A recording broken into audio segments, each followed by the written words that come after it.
in the night sky above a nation's capital, down flashes a shooting megastar on a mission of mercy. Zeroing in on her rooftop helipad, bearing priceless gifts of caring and sharing, she touches down to touch the hearts of her celebrity guests who tremble in anticipation in her luxury penthouse below. Ladies and gentlemen, it's the Dame Edna Experience with Dame Edna Everidge.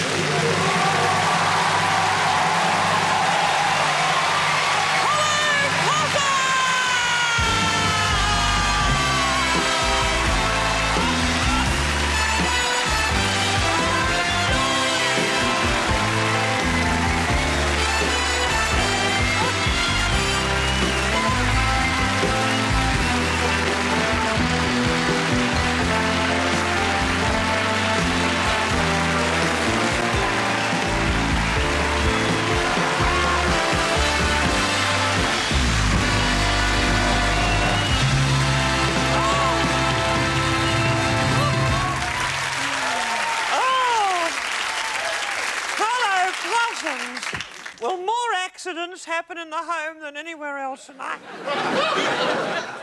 nearly fell backwards into my own beautiful orchestra then. But otherwise, I'm in a safe house. My penthouse is in every sense a safe house, but it's under siege at the moment because downstairs in my lobby it's like Piccadilly Circus possums. Every celebrity you could name, and a few you couldn't put a name to, are clamouring to get in, are desperately trying to penetrate my lower vestibule. They are. They're wanting to tell me all about their dull little lives. And when I say no, they throw tantrums. They do. I'm sorry, but they do. And men in white carry them away and put them on the Wogan show. They do. Which is really the next best thing to an intravenous pentothal, isn't it? I mean that nicely, Terry. I do, darling. Talking of depressants, there is a woman of substances over there, my old friend and bridesmaid, Madge Alsop.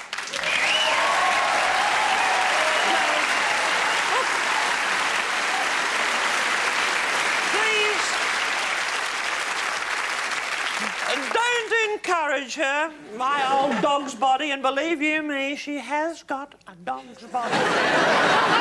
But she sucks everything in and gives nothing. She's a black hole, the black hole of Rotorua, Madge.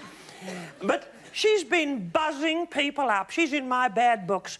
She just lets everybody in, and the result is that I've overbooked. I have here my two ensuite guest suites, a chock-a-block tonight with Glenys Kinnock and Jason Donovan!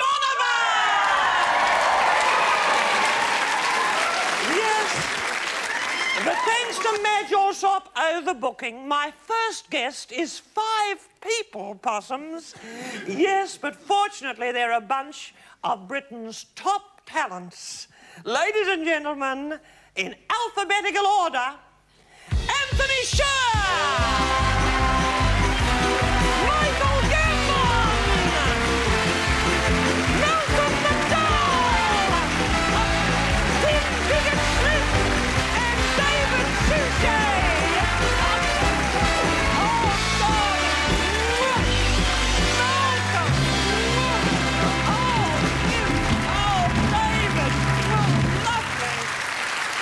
Aren't I lucky? You sit down, boys. Oh, what have you got? Grazies, you darlings. Madge, some lovely flowers, darling. Look after those for me, Possum. You shouldn't have, Tim. Oh, David, how lovely. But you're naughty boys, trying to bribe your way into my good books. Aren't you going to open them, Dame Edna? Open them? Oh, now, please. Is this from you, is it? Please, yes. I have known, Anthony. Mine. Sure. Which way does it go? What is this? Oh, yuck! This is uncalled for, Anthony. Who is this strumpet half nude sitting on a bed? That's you, Dame Edna. Thank you, Anthony. I don't remember you doing this. Yes, when I'm not going to show it, by the way, to our viewers. I'm not. I'm sorry. Well, no, it's just for you. You promised you wouldn't exhibit this. Well, it is on exhibition at the moment. Where? At the National Theatre. Oh, you're giving your exhibition a plug now, are you? It's not in a book, I hope, though. Yes, it is in a book, yes. What's the book called? It's called Characters, Dame Edna. Who's it by? It's by me, Oh, thanks. We'll hear the price and the publisher in a minute, Possum. Well, you've broken every rule in the book, Anthony. I'm sorry people do not promote their work on my show. I'm sorry. Go to the end of my casting couch. You've lost all your points. Off you go. Go on. I'm sorry. No. Don't encourage him. Just a minute. Hello? Who is it? Geoffrey Archer, Dame Edna. Ladies and gentlemen, it's Geoffrey Archer!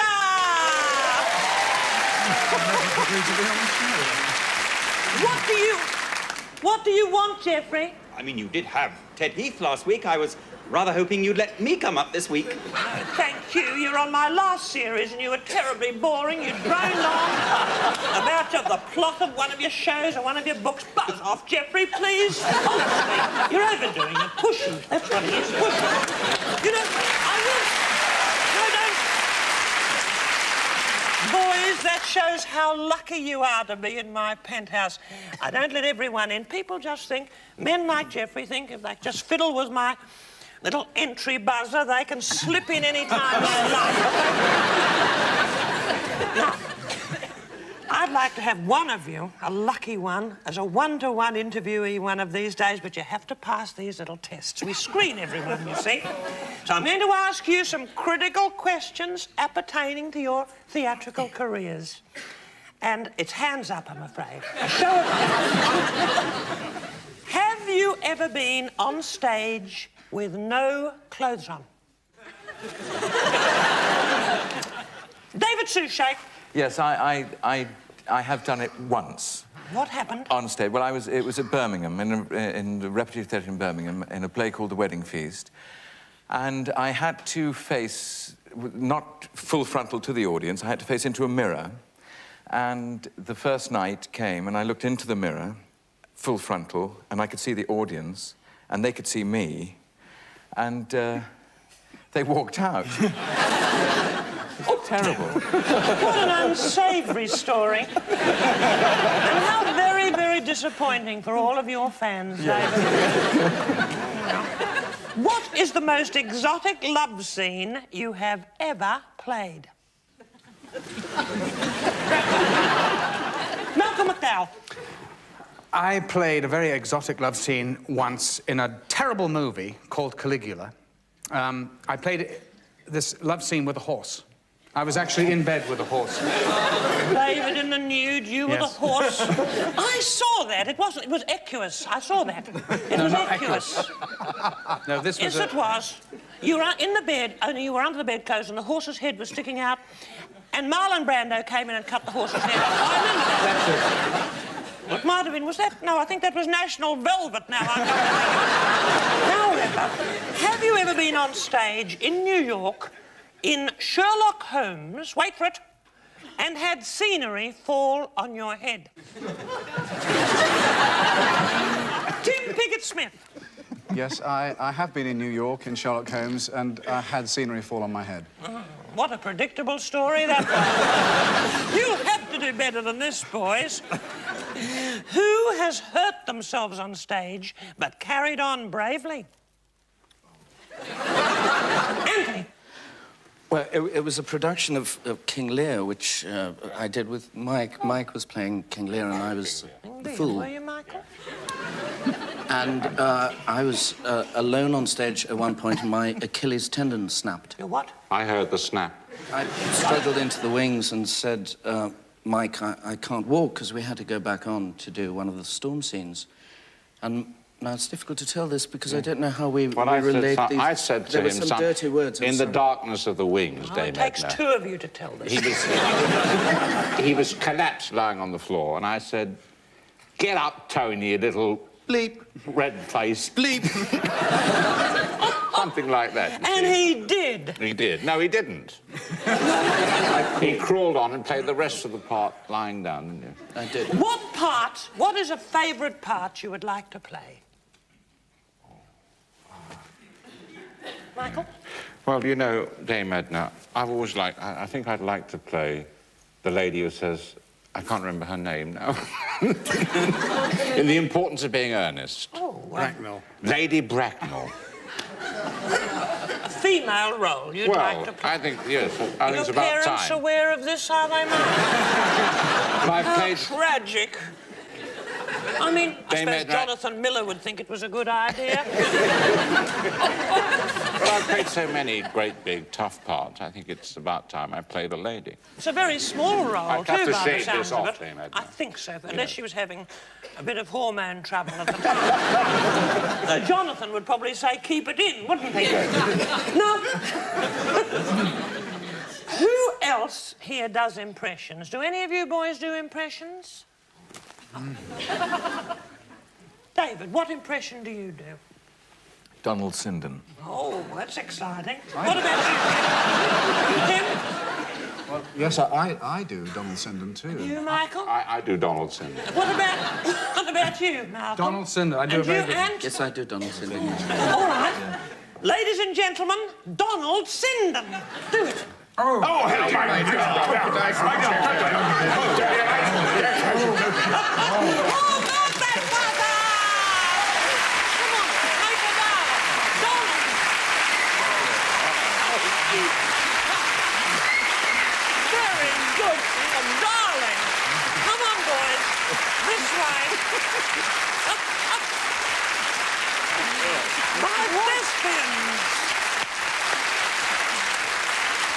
There we are. Thank you very, very much, darling. Thank you. You were so good. Don't call us, we'll call you. Oh, what's the matter with it? Must be out of order. Something the matter, Tim? Oh, my goodness, it says it's only licensed to carry 3 persons. Oh, heavens, well, come out, for heaven's sake!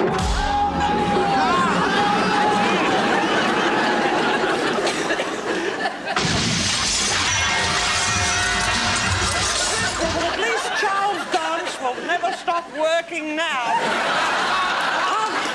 After this tragedy break, a real actor, Jason Donovan!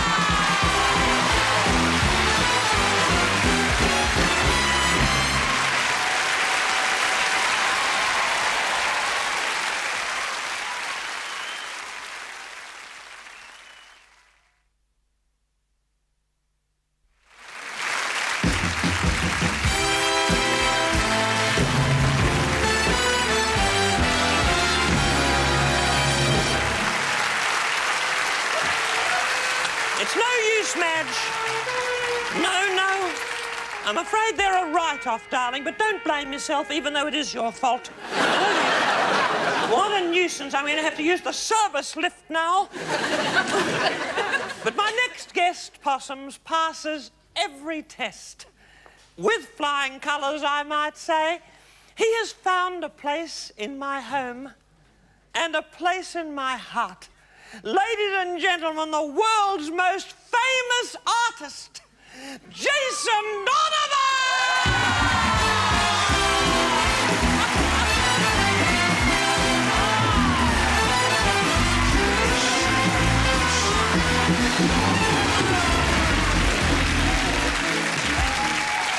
What is it, Edna, Jason? conditioner. I can't seem to find some You're not conditioner. even ready, darling. In my dressing room, you go in. On the right, there's a mirror. You push the mirror, it opens. It's a cupboard. Uh-huh. You'll find glass shelves there. And on the top, you'll see a long rubber tube with a bulb on one end. Now, next to that is... Please, you're following me, Jason. Next to that is some herbal shampoo. It's herbal. In other words, it smells strange. Conditioner. That's it. Now, please, quick. OK, I'll see you in a moment. All right, yeah. Please.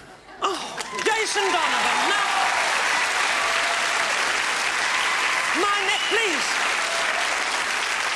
My next house guest is squeaky clean. She's feisty, she's foxy, and she's spunky. They call her Glenys Kinnock!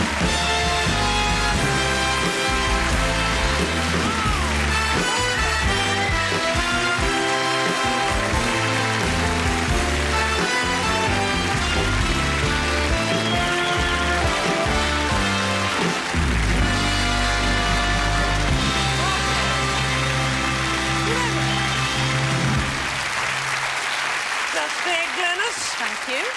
You look absolutely beautiful, So do too. you. Wonderful. The badge, Madge, please. The badge for Glenys. There we are, darling. Thank you. Just pop it there. Thank you. Oh, Glenn, you darling. I want you to feel free to stay here as long as you like, Glenys. Thank you. You know, you can teach me a lot, you lovely person. And you are a teacher. You do teach kiddies at school still, don't you? Yes, I teach young children, little ones, 7, 8-year-olds. What do you teach them, Glenys? I teach reading and language skills. Oh, yes. they still teach reading in England, do they? We do, yes. Still... It's optional in Australia.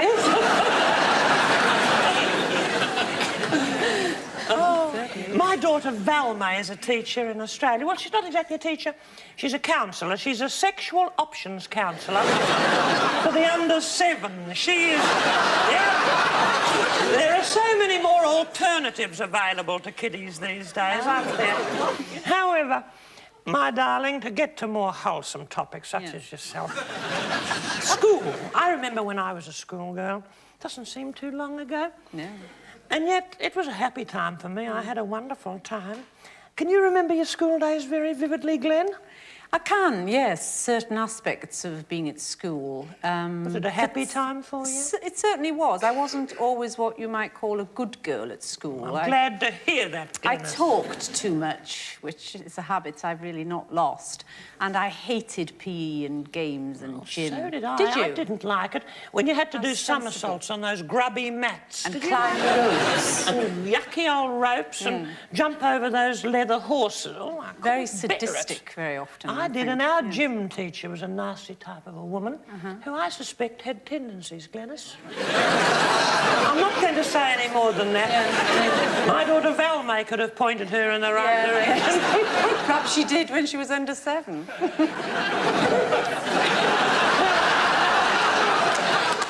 You come from Wales, and we have a lot of non-Welsh viewers. In fact, we've got millions of them, and for their benefit, where exactly is Wales?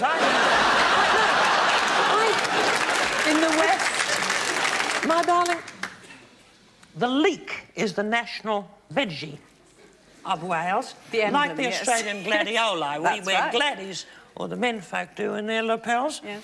And I love them in soup. I can eat leeks in almost anything, but I've found it difficult getting the grit out of them. Oh, well, I've got an easy solution to that. How do you do that, Glenys? Well, you take the bottom off, where the root grows. You Yes. cut that off. Then... Dennis, a little bit slower. OK. Because the viewers are following this. Right. And they're all rushing off for a leak now so that they can... oh, for heaven's sake! Don't make something of that. Don't twist my words. Very Now, serious, slowly. very serious. You cut... You hold your leek, right. Then you cut off the root at the bottom, the white part. I know, You cut that's the root, funny, right. like a shaving Then brush you at the have the bottom. long... Yes, you have the long green part. You take the nasty ends off that. Then, the secret at cleaning out the beautiful Welsh soil that maybe is in your leek is you cut it down one way and then you cut it again so that you have a cross, OK?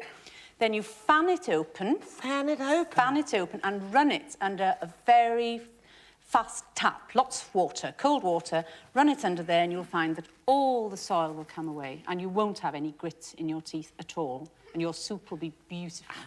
Fascinating. Isn't it? Ladies and gentlemen, Glenys Kinnock's leek cleansing recipe.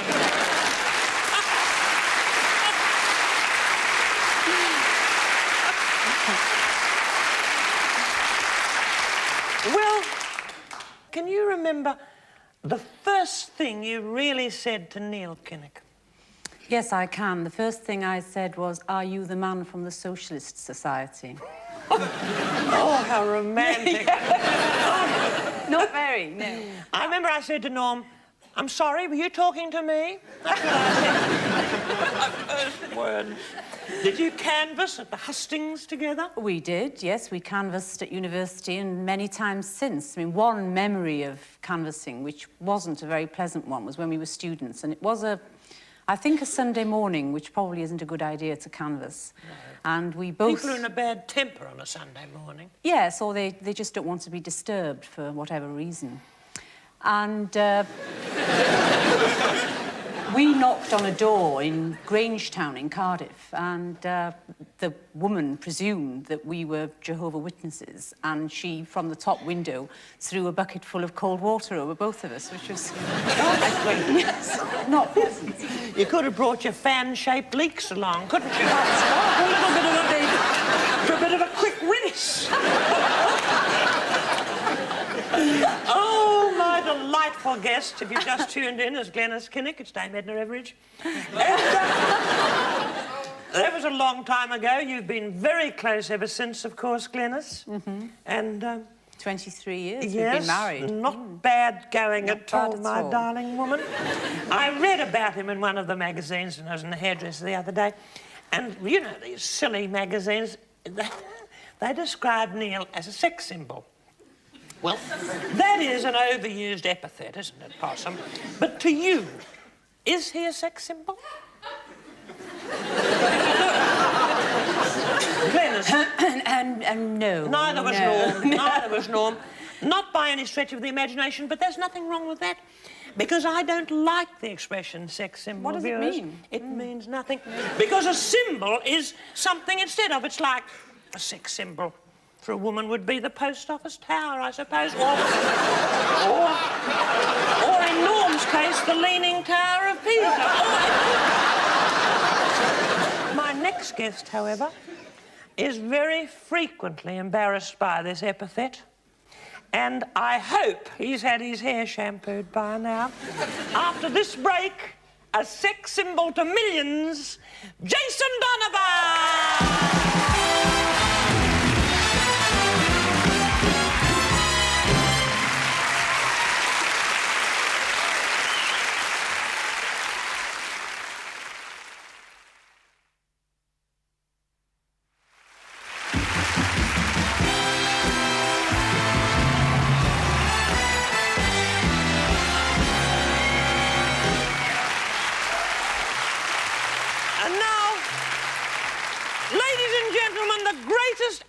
In the world with clean hair, Jason Donovan!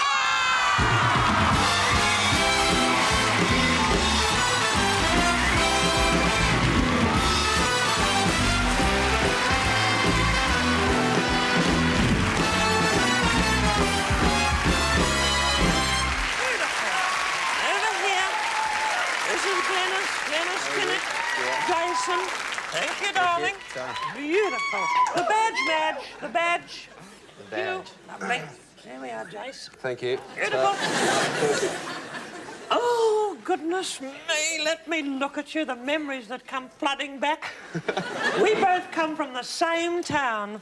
The same hometown of Melbourne. We certainly do. Oh, but I knew you when you were a little bubba. Yes. I did. You see, I remember you had a little dog called Benji. I can remember That's Benji. Right. Yes, and you were always breaking your bike. Do you remember that? Yes, I was. Yeah, we actually... Really? You see, it's spooky. It's spooky. It is spooky. It is spooky. We had the name of my dog, Benji, actually. We were talking about whether to call the dog, because he's got two black eyes, very black eyes, and he's a white dog. And a friend of mine came around and wanted to call him Sultana Face. But we ended up with Benji because I'd actually seen the film Benji before that, so that's what I decided to do, yeah. And bikes. And the possums used to come into the garden. Remember those little possums you used to love? That's right. How do you know all this? It's beautiful. And you remember once when you were a little boy? Yeah. You saw there were two little dogs playing wheelbarrows in the back.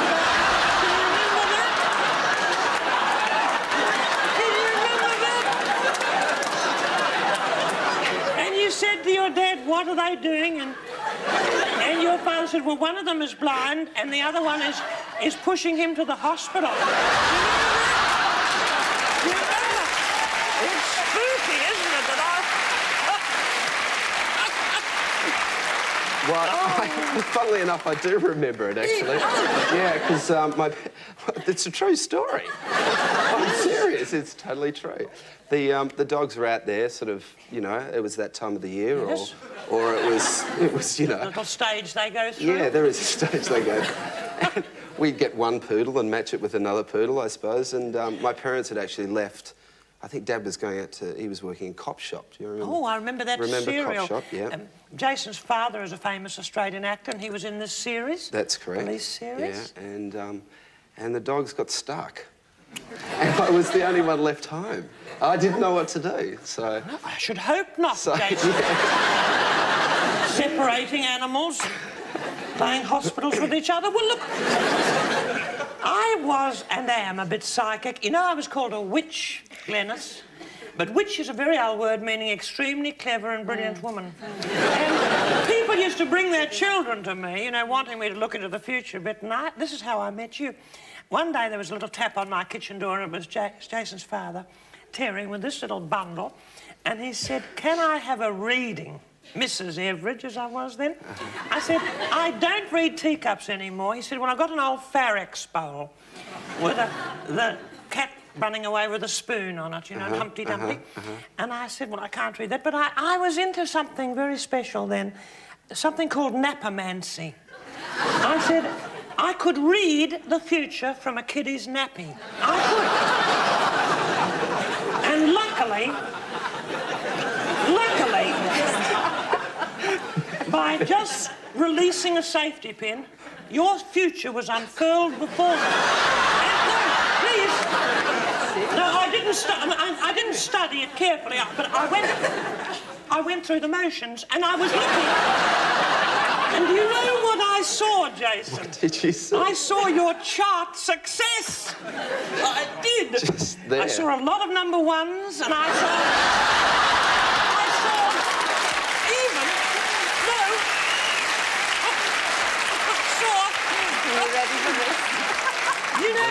saw the occasional number 2. I did. Only the very occasional. But you remember that was the day you poked your finger in my faff? You did. That was my sewing machine. It's a faff is a sewing machine. A very upmarket foreign one. And you accidentally stitched your fingers together. Did I? And you fell asleep for 18 years. I did.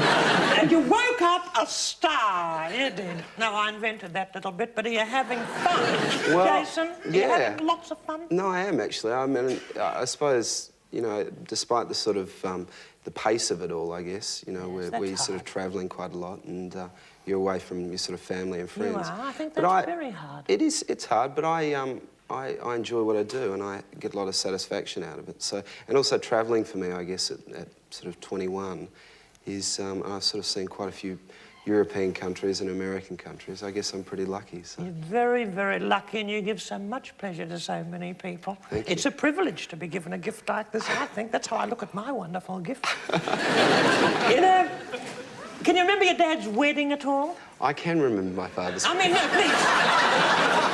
Were you at the wedding? I didn't see you at the wedding. No, I wasn't at that occasion. No. Well, I do remember the wedding, actually. There was a particular instance. I was actually the best man. The best man at your father's wedding? The best man at my father's wedding. How old then, Jake? I was 13. 13? Yes. And my parents had got divorced, so my father got remarried, of course. And I was the best man, and I had a ring. And I kept it in my pocket. I was pretty nervous because of Dad's wedding and whatever. Oh. And I had to place the ring on the book with the priest in front of me, and there was all the crowd sort of gathered around. We actually had it in the backyard of our house. Oh.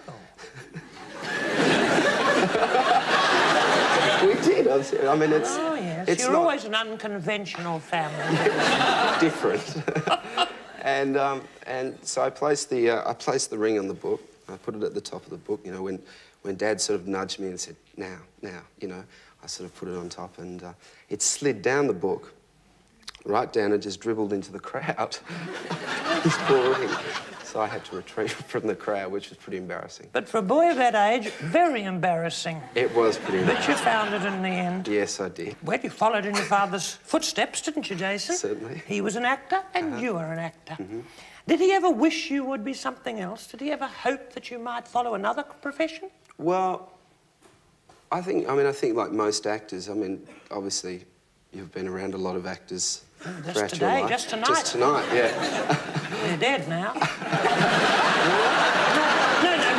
No, multiple fracture, I would say. They got out, did they, or not? I shouldn't laugh. Well, I suppose, I mean, most actors sort of say, don't get into this job because it's terribly insecure and you're never really assured of where you sort of... next bit of money's coming from, or whether you're going to work or whether you're not going to work. And I guess Dad really wanted me to be a plumber or a carpenter. Or, oh, there's still time for that, Jason. There's still time. Little Kylie, of course, I didn't know when she was a bubba. Didn't you? But I adore her. Funnily enough, when I was young, Jason, I was the image of Kylie. Really? I was. Which gives you a rough idea what she's going to look like.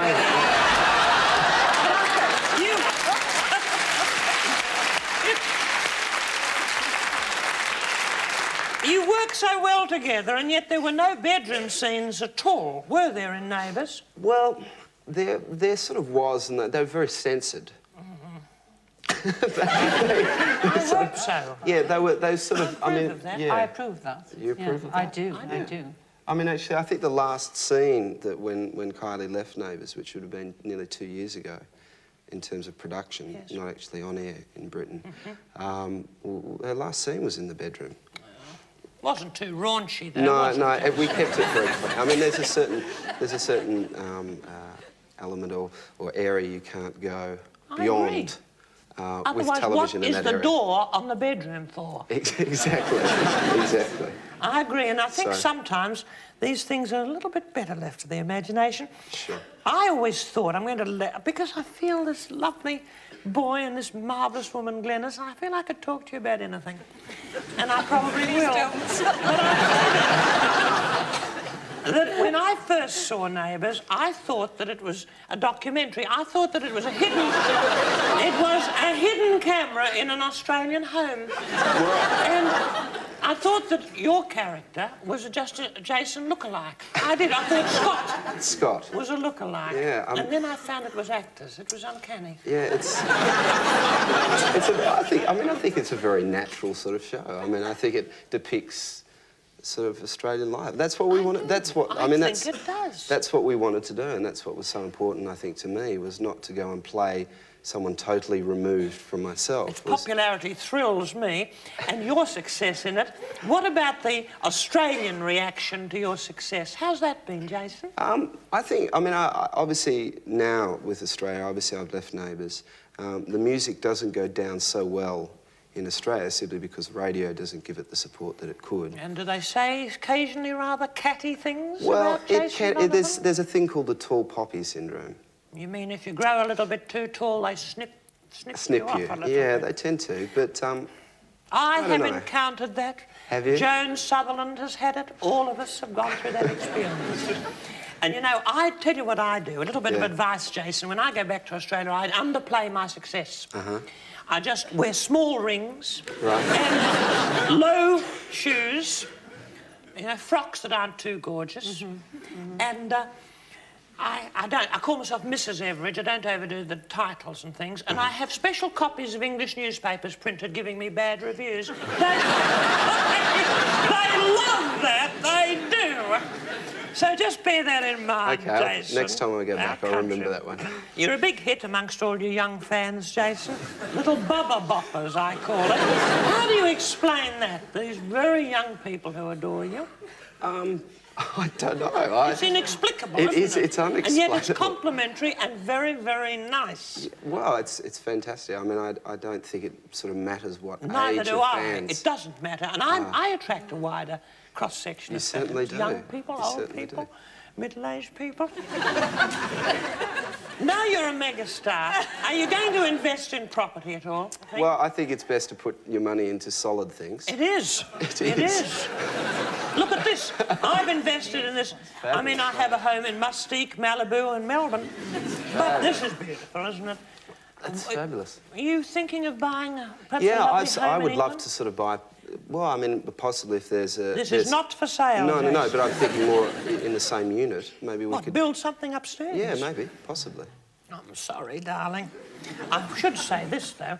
I just bought a little slummy street in London. I bought quite a few houses in it. It's called Downing Street, Glenys. They're all pretty semi-detached. I've got 5, 6, 7, 8 and 9, as a matter of fact. One of these days, I could be a neighbour of yours, Glenys, if you play your cards right. I feel a song coming on. This is familiar, isn't it?